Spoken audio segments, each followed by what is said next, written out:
Nagdulot ng pangamba at takot ang naranasan ng mga residente sa Dipakulaw, Aurora Province nang tumama ang superbagyong Uwan.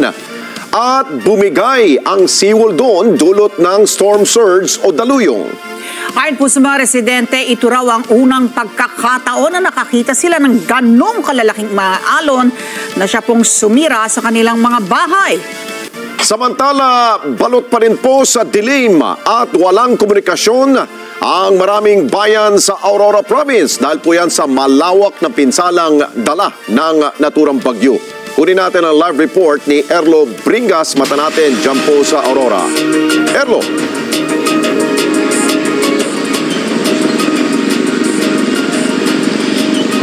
Alex, ngayon ay araw na ng Lunes pero nananatiling wala pa ring supply ng kuryente dito sa buong probinsya ng Aurora. Pero ipinagpasalamat naman ng lokal na pamahalaan na probinsya ng Aurora na walang nasaktan o namang nasugatan sa nangyaring pananalasa ni Bagyong Uwan dito sa probinsya.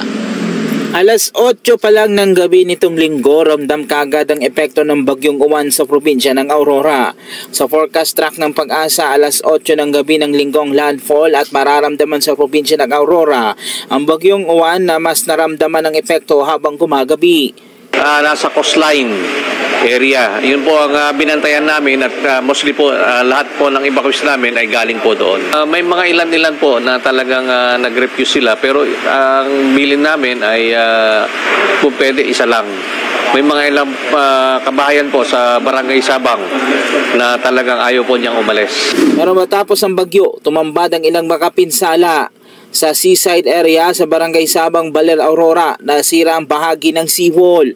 Epekto yan ng mga malalakas na alon na humampas na dinala ng Bagyong Uwan na naramdaman linggo pa lang ng hapon. Sa magdamagang pananalasa ng Bagyong Uwan, lalo na rito sa coastal area ng Baler, Aurora, naramdaman ang malalakas na alon. Kaya ang resulta, nawasak itong ilang bahagi ng seawall dito sa lugar. At ito nga yung naging pinsala, halos nagkabutas-butas itong bahagi ng seawall. Ipinagpasalamat naman ng mga residente na merong seawall itong kanilang lugar dahil kung walang seawall ay baka inabot na sila ng napakataas na alon. Bukod dito sa seawall, nawasak din ang ilang bahagi ng pintuan at bintana ng hotel dito sa paligid. Ang nire-renovate nga ng mga tindahan sa lugar ng ilang residente, nasira din ng malalakas na alon. Malaking tulong yung seawall. Kung wala yung seawall, halos wasak yung namin dito. Yung mga pwesto. Yung mga glass, yung mga tempered glass, yan, winasak niya. Dahil yung mga batong nakatapping lang dito, umano dito, tumalsik sa mga salamin. Gagawin namin ulit yung mga nasira nito dahil sa mga parating na summer, yung mga turistang darating dito. Sa bayan ng Dipakulaw sa Aurora, mistulang nabura ang komunidad na yan sa Purok 6, Barangay Gupa, Dipakulaw dahil sa naglalakihang mga alon nitong linggo.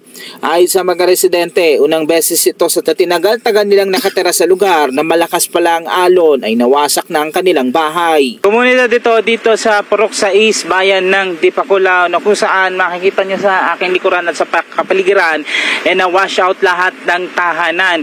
Ang sabi ng mga residenteng nakatira dito sa mga bahay na ito ay linggo pa lang ng hapon, ilang oras bago maglandfall ang Bagyong Uwan dito sa Aurora, nagparamdam na yung malalaking alon mula dito sa karagatan. At ang resulta, matapos pang paghampas ng malalaking alon, ito, wash out ang kanilang mga tahanan at halos wala nang natira. Gulat na gulat po kasi ngayon lang po nangyari sa amin po. Maraming dumaan na bagyo dito pero hindi ganyang kalakas. Ngayon po, napag-usapan namin nung may bahay ko na tumulay muna doon sa bahay ng kapatid niya. Problemado din ang mga residente dahil pawala-wala din ang signal ng telco sa lugar.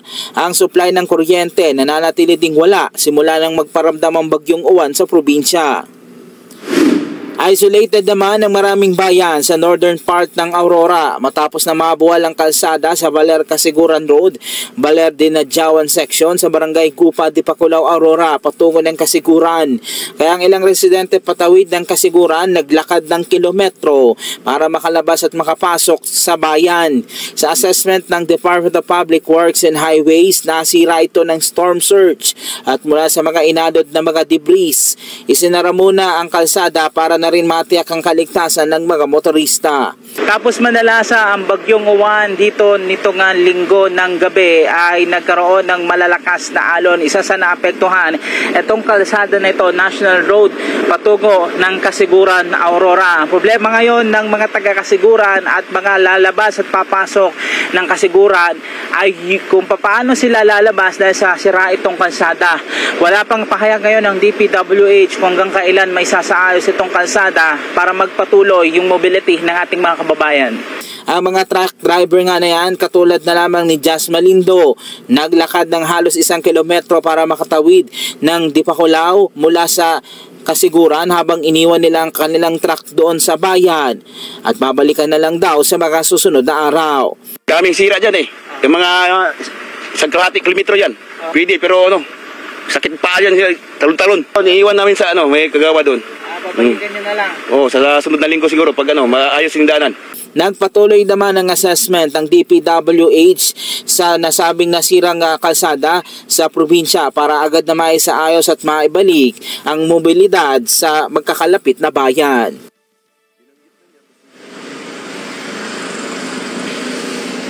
Samantala, Alex, sinukoy ng PDRRMO na isang bahagi ng Dipakulao ang Dinalungan at Kasiguran maging Dilasag yung nananatiling isolated matapos na masira yung Ampere Boulevard Road, yung kanina pinuntahan natin dyan sa bahagi ng boundary ng Dipakulao at Kasiguran.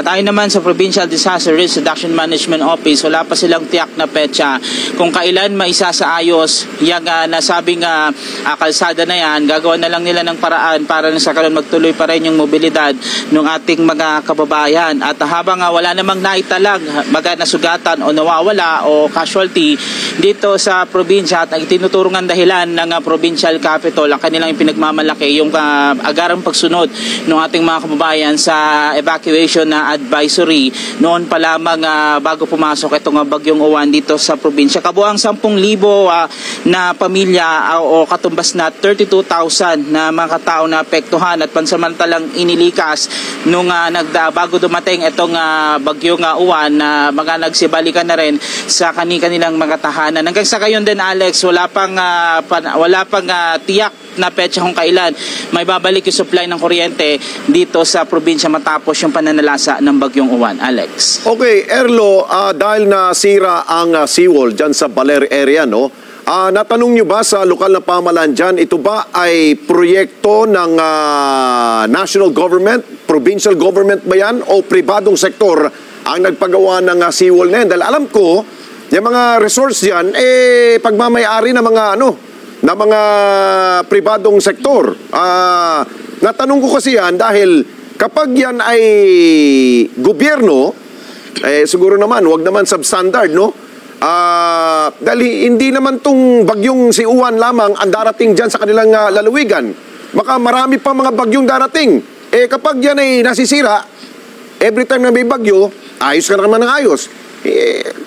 Matanong mo ba dyan kung sino bang gumawa niyan?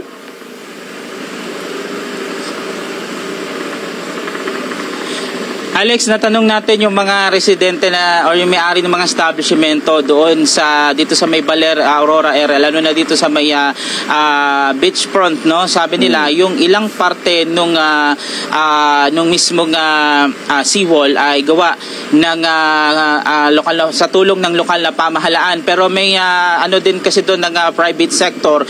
Kumbaga nagtulungan yung dalawang sektor. May isang part din dito, Alex, na kakagawa lang na bagong seawall, yung napuntahan natin nitong linggo pa lamang ay binalikan natin kaninang umaga, ay nakatulong naman kahit papaano dahil sa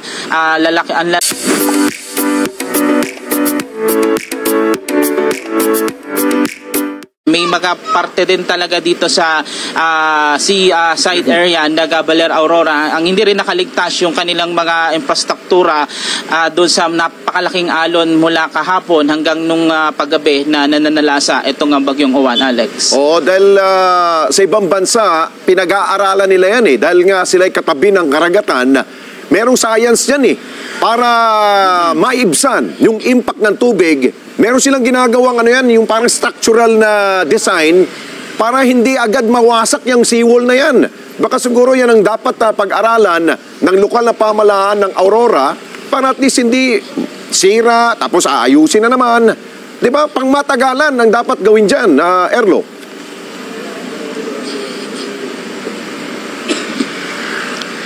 Alex, sabi nga nung mga residente, dapat na raw baguhin yung disenyo ng seawall. Kasi nga naman, habang dumilipas yung taon, mas tumitindi yung epekto ng mga dumadaang bagyo dito sa ating bansa. Yung design kasi nung seawall na yan, yung nakakita sa video, napuntahan natin kaninang umaga, ay design pa noon pa. Siguro mga 10 taon na ang nakakaraan, yan na mismo yung disenyo niyan. At ikinagulat nga nila kahapon yung alon o bagamat normal dito sa Baler Aurora na talaga matataas yung alon dyan sa gilid ng sa karagatan ay hindi nila in-expect yung tindi ng alon kahapon, kung kaya isa yun sa nakikita nilang dahilan kung ba talagang bumigay yung seawall na nakatayo dyan.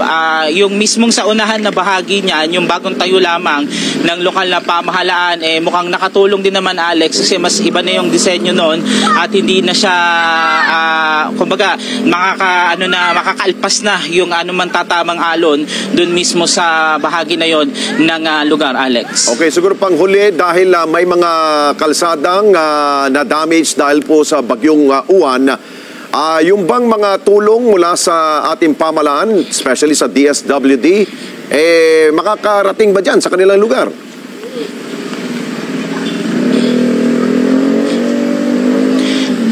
Yes, Alex, gagawin ng paraan ng LGU para at least madala kahit papaano. Ang gagawin nila, magpagsasalubong nilang doon sa mismong lugar na hindi na madaanan. Kasi pwede namang lakaran din ng mga tao at dadalhin ng mga makakatulong ng LGU yung mga relief goods papunta doon sa kabilang side o yung patawid na ng kasiguran at may nag-aabang muli na isa pang sasakyan para makapaghatid na rin ng ayuda doon sa mga kababayan nating residente na doon sa isolated na bayan dito sa northern part ng Aurora, Alex. Okay, maraming salamat kay Erlo Bringas. Mata natin dyan po sa kanyang kinalalagyan sa Baler, Aurora.